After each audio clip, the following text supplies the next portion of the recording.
Okay? Pinaiksi ko na siya kasi gagawin natin siya ng isa't isang tanong. Diyos ko, abutin tayo ng ano. Okay? So, babasa ba? Masyado maliit. Okay? Pero pag in-screenshot na naman. Okay. Okay. Pag sinabing 5 R's, ito yung refuse, reduce, reuse, recycle, recover, managing waste and resources responsibly. Okay?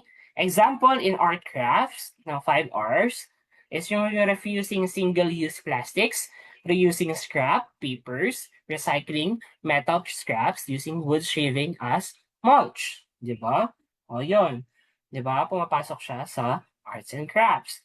Okay. Sa personal protective equipment or PPE, gear to protect the body from hazards. Pag may PPE doon, yun palagi nyo ang unang isusot. What else? Wearing gloves when carving, goggles when cutting woods, and apron when painting. Kasi mamaya allergic ka sa paint, di ba? O, pag sinabi namang ergonomics, ito yung designing workspaces and tools to prevent strain and injury. Okay, for example, pagbubuhat, pagyuyuko, pag-akyat, yan yung ginagamitan ng mga ergonomic. For example, sitting nga lang, kailangan nga ergonomically aligned or ergonomically correct yung upuan mo para hindi sumakit yung balakang mo, no? At saka mag-flow ng tama ang blood. Okay?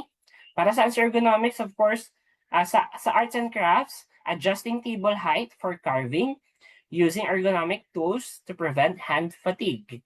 No, kailangan gumamit ka ng tamang ng mga tamang tools para iwas pagod. Okay? Hazard identification and risk assessment or HIRA. Okay? Kailangan natin ma-spot yung mga potential dangers, no? Evaluate risk before work. Ano yung mga example nito? Tingnan natin, observe natin kung may mga sharp knives ba, madudulas na floors or chemical fumes. Pag sinabing chemical fumes, ito yung mga naamoy mo. Okay? Pag naamoy mo siya, pwede ka pa rin maapektuhan. For example, mga sunrocks. Yan, chemical fumes na yon. Yung mga chemical fumes na siya. What else? Yung mga mosquito, fuming. Yon. Okay? What else? Safety works practices. Ano yung mga SOPs? Okay? Following proper procedures to prevent accidents. Okay? Ano yan? Handling kilns. Carefully, using cutting tools correctly, storing materials safely. Ano yan ang mga safe works practices or SOPs na dapat natin mag-imay. Okay? Next, first aid and emergency preparations. Being ready to respond to accidents or disasters. Ang tawag here? Okay. Alahanin ko, no? May isang term dito. First aid and emergency preparedness, being ready to respond to accidents or disasters. Okay? Keeping a first aid kit, knowing fire exit routes, having fire extinguisher available. Pag tinanong sa mga taga-TVET, okay, ano ang technical term for exit sa isang establishment?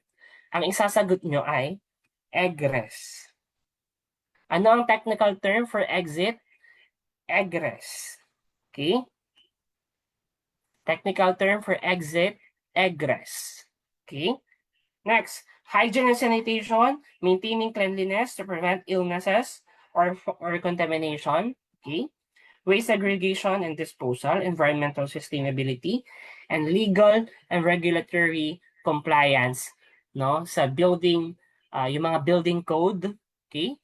Mga ECE, 'di ba? Of course, sa electricity, meron nga rin sa plumbing eh. Okay? So katandaan niyo yung mga yun, no? Yung mga legal and regulatory compliance sa mga ganon. Okay?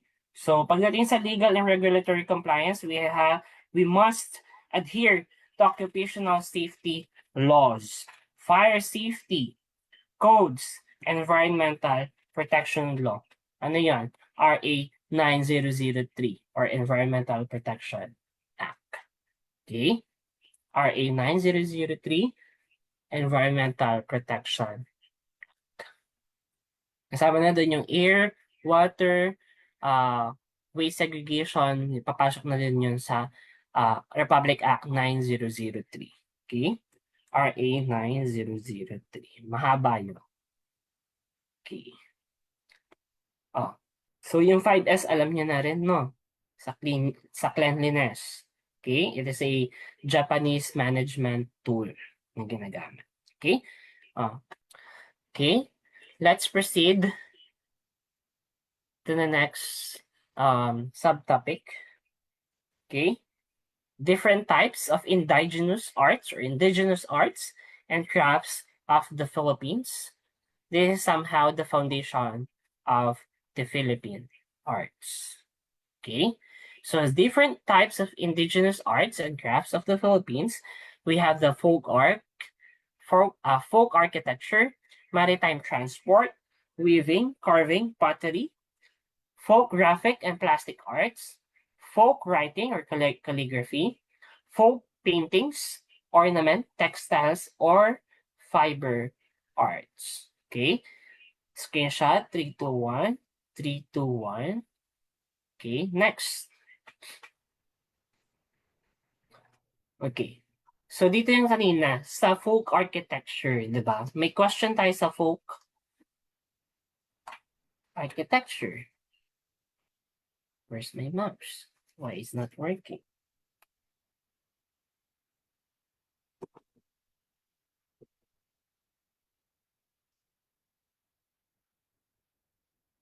Okay, may question tayo sa folk architecture kanina.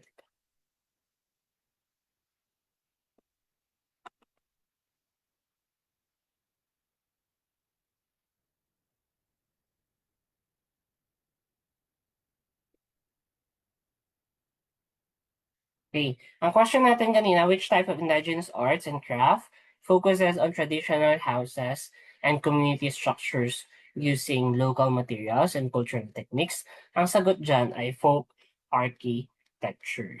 Okay? Pag sinabing folk architecture, this is the each ethnic groups folk architecture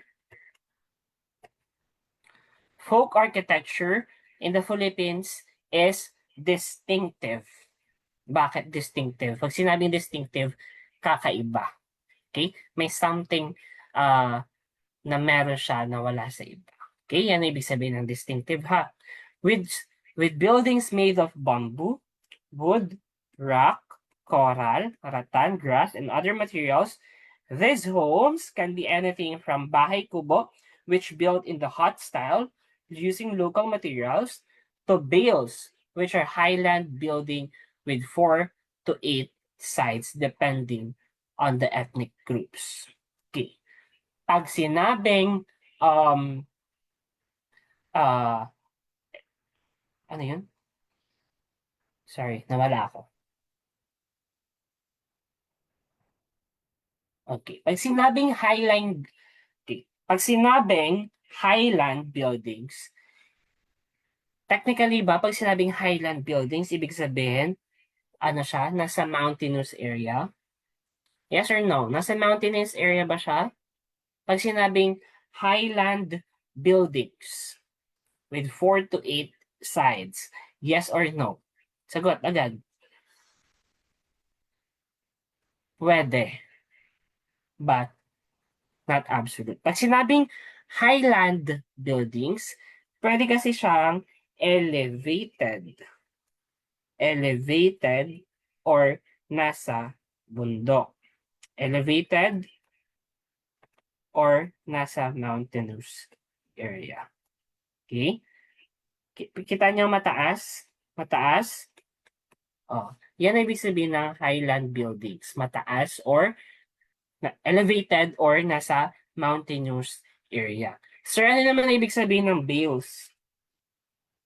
Okay? Sabi dito kasi, these homes can be anything from bahay kubo, which built in the hut styles using local materials, to bales, which are highland buildings. Ito ang bales. Yan. Okay? Pag sinabing bales, ito yung mga bundle ng hay, cotton, ng leaves, okay, na binabalot ng cords or ng hoops or ng rattan or ng bamboo. Ito, yan, hay. Okay? Yan yung mga ginagawang bubong. Ibig sabihin ng bills, a bundle of papers, hay, or cottons. Okay? Ayan.